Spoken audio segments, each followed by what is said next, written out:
Baik, Assalamualaikum warahmatullahi wabarakatuh. Perkenalkan, nama saya Fajar Diki Setiawan dengan nomor induk mahasiswa 12209193095 kelas Tadris Ilmu Pengetahuan Sosial 5C UIN Sayyid Ali Rahmatullah Tulungagung. Di sini saya akan membahas mengenai jenis bencana alam, materi geografi kelas 12 SMA atau M. Pengertian bencana. Bencana atau disaster merupakan fenomena yang terjadi karena adanya pemicu, ancaman, dan kerentanan, sehingga menimbulkan terjadinya risiko. Menurut Undang-Undang Nomor 24 Tahun 2007 tentang Penanggulangan Bencana, bencana adalah peristiwa atau rangkaian peristiwa yang mengancam dan mengganggu kehidupan dan penghidupan masyarakat, yang disebabkan baik oleh faktor alam atau non-alam maupun faktor manusia sehingga mengakibatkan timbulnya korban jiwa, kerusakan lingkungan, kerugian harta benda, dan dampak psikologis. Dari definisi tersebut menyebutkan bahwa bencana dapat disebabkan oleh faktor alam, non-alam, dan manusia. Jenis dan karakteristik bencana. Bumi kita adalah planet yang sangat dinamis. Sifat dinamis ini dapat dikenali mulai dari rotasi bumi pada porosnya, revolusi bumi mengelilingi matahari, pergerakan lempeng tektonik bumi, arus laut di samudra, serta berbagai fenomena cuaca di atmosfer. Berbagai fenomena dan lingkungan alam di bumi juga saling berinteraksi dan hasilnya dapat mempengaruhi kehidupan makhluk hidup di bumi, termasuk manusia. Interaksi antara fenomena pada litosfer, atmosfer, dan hidrosfer dapat menimbulkan dampak yang merugikan serta mengancam kehidupan manusia, sehingga dikategorikan sebagai bencana alam. Berikut merupakan jenis pengelompokan bencana beserta penyebabnya. Yang pertama, bencana alam geologis. Ini terdiri dari letusan gunung api. Letusan gunung api merupakan bagian dari aktivitas vulkanik yang dikenal dengan istilah erupsi. Bahayanya letusan gunung api dapat berupa awan panas, lontaran material atau pijar, hujan abu lebat, lava, gas racun, tsunami, dan banjir lahar. Karakteristik letusan gunung api. Biasanya ada tanda peringatan dan dapat diprediksi. Dapat merusak struktur bangunan, aliran lava dapat mengakibatkan kebakaran, sebaran vulkanik dapat menjangkau area yang luas, banjir lava dapat terjadi jika disertai hujan. Yang kedua yaitu longsor. Tanah longsor merupakan salah satu jenis gerakan massa tanah atau batuan ataupun percampuran keduanya yang bergerak menuruni atau keluar lereng akibat tergantungnya kestabilan tanah ataupun batuan penyusun lereng. Faktor penyebab terjadinya gerakan pada lereng juga tergantung pada kondisi batuan dan tanah penyusun lereng, struktur geologi, curah hujan, vegetasi penutup, dan penggunaan lahan pada lereng tersebut. Namun secara garis besar dapat dibedakan sebagai faktor alam dan faktor manusia.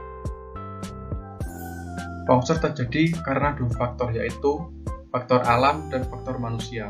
Faktor alam karena kondisi geologis, iklim, keadaan topografi, keadaan air, tutup lahan yang mengurai tanah geser, misalnya tanah kritis, getaran yang diakibatkan oleh gempa bumi.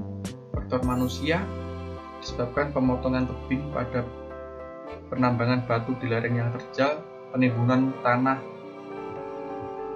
urang di daerah lereng, kegagalan struktur dinding penahan tanah, penggundulan hutan, budidaya kolam ikan di atas lereng, sistem pertanian yang tidak memperhatikan irigasi yang aman, sistem drainase daerah lereng yang tidak. Yang ketiga yaitu gempa bumi. Gempa bumi adalah getaran atau guncangan yang terjadi di permukaan bumi yang disebabkan oleh tumbukan atau lempeng bumi. Patahan aktif, aktivitas gunung api atau runtuhan batuan. Karakteristik gempa bumi adalah sebagai berikut. Berlangsung dalam waktu yang sangat singkat, berlokasi kejadian tertentu, akibatnya dapat menimbulkan bencana, berpotensi terulang kembali, belum dapat diprediksi, tidak dapat dicegah, tetapi akibatnya ditimbulkan dapat tsunami. Tsunami berasal dari bahasa Jepang yaitu Tsu artinya pelabuhan, nami artinya gelombang. Secara harfiah berarti ombak besar di pelabuhan. Tsunami dapat diartikan sebagai gelombang ombak lautan. Jadi tsunami adalah serangkaian gelombang ombak laut raksasa yang timbul karena adanya pergeseran di laut akibat gempa bumi. Gelombang tsunami bermula dari gerakan hebat lempeng bumi yang berpusat dangkal di dasar samudera. Pergerakan lempeng tersebut kemudian menunjam masuk ke dalam perut bumi dan menyebabkan air laut surut dari bibir pantai. Kemudian, air laut yang terhembas masuk ke dalam patahan samudera tersebut akan menyeruak dan menggulung hebat menjadi gelombang raksasa setinggi belasan meter. Gelombang inilah yang ketika mencapai daratan dan menghempas apapun yang dilaluinya disebut sebagai gelombang tsunami.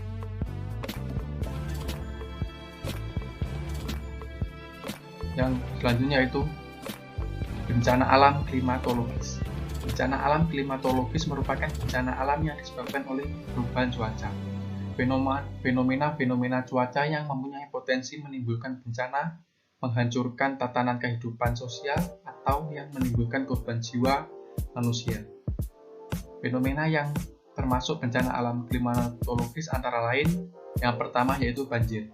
Banjir adalah peristiwa atau keadaan di mana terendamnya suatu daerah atau daratan karena volume air yang meningkat. Banjir bandang adalah banjir yang datang secara tiba-tiba dengan debit air yang besar disebabkan terbendungnya aliran sungai pada alur sungai. Di Indonesia, banjir adalah sebuah bencana alam yang mudah terjadi.